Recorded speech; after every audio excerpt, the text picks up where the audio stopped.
מהרגע הזה, תדמייני לך, אני פותח את העיניים ואני רואה תקרה לבנה. פה? איזה כיף שנפגשנו. וואי, אני מתרגש. איזה כיף לי.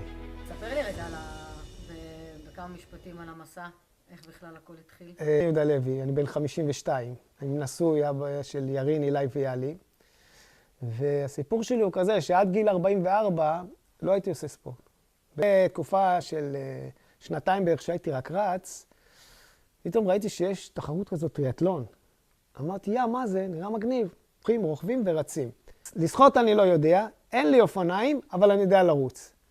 ואני תמיד אומר משפט, עד שאתה לא נרשם, עד שאתה לא רושם את זה, אתה לא שם. רושם את זה. ישבתי ורשמתי טריאטלון, אכזיב, טק, בתאריך ככה וככה. נכנסתי לאתר גוגל, נרשמתי לתחרות, ואני לא יודע לשחות. נרשמתי לתחרות, ואז פתאום משהו קורה לך. כשאת מחויבת למשהו, ומשהו במוח מתחיל להשתנות, לעבוד. לאט לאט התחלתי לשפר את השחייה שלי, ממש, כאילו, תוך כדי טכניקה, זה אוטודידקט, למידה עצמית בעצם, ולראות איך הם עושים, וככה הייתי לומד לשחות. צריך אופניים, אחרי זה שבועיים, 3, הלכתי לחנות אופניים. אמרתי לעצמי, איפה אני אתאמן? כי אני לבד, אני לא מתאמן בקבוצה. יש לנו פה העליות של רמת יוחנן. מהרמזור עד למעלה זה 3 קילומטר. ועד שהגעתי לאכזיב, וסיימתי את הטריאטלון אכזיב. משם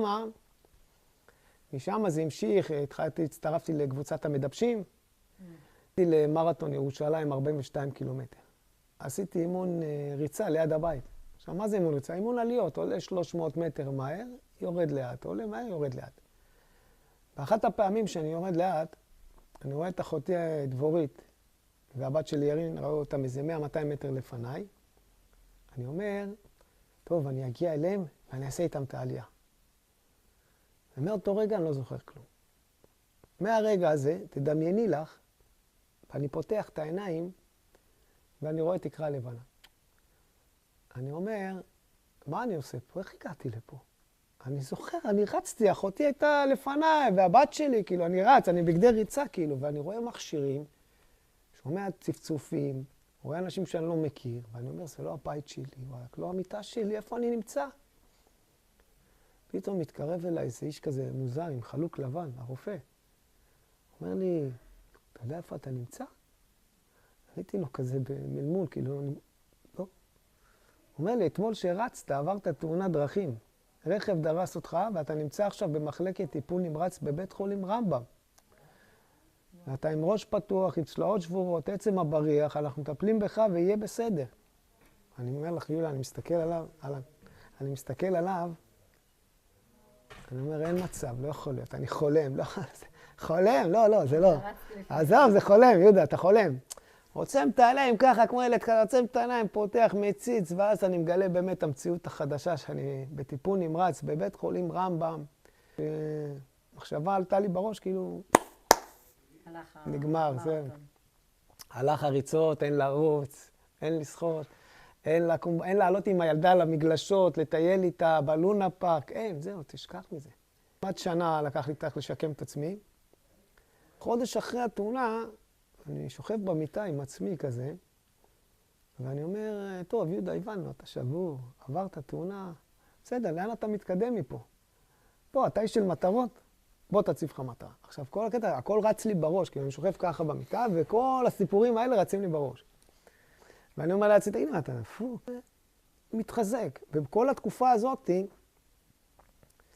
הייתי רושם כל יום, בפלאפון שלי, מה אני חווה, את כל החוויות, את כל הדברים האלה, כאילו. ניסיתי להבין איך אתה שוכב במיטה, כבר מההתחלה ניסיתי להבין, אתה שוכב במיטה, אתה לא יכול לזוז, אתה עם שברים, מה המחשבה הרי רוב האנשים רוצים לקום, ללכת, לעניינים, לשגרה שלהם, מה גורם לך לחשוב מהנקודה הזאת, שאתה רוצה לעשות מרתון בעוד שנה, 42 קילומטר. ולאט לאט, שהייתי כותב כל יום את כל החוויות, את כל התובנות שלמדתי, כאילו הרבה משברים, הרבה בעיות בדרך, הרבה קשיים, כאילו. וכל הזמן הייתי מפרט מה גרם לי בעצם לצאת מכל הדברים האלה. קודם כל, האמונה וההתמדה זה האלף בית, אני חושב, כאילו, אם אתה כבר מאמין, אתה כבר עושה חצי דרך. ככה המשכתי והמשכתי עד שהגעתי למרתון ירושלים. וצלחת אותו השנה. והייתה התרגשות מטורפת, תקשיבי, הגעתי, קודם כל הדרך אני בהתרגשות, שאני לא מאמין שאני עושה את זה. 42 קילומטר.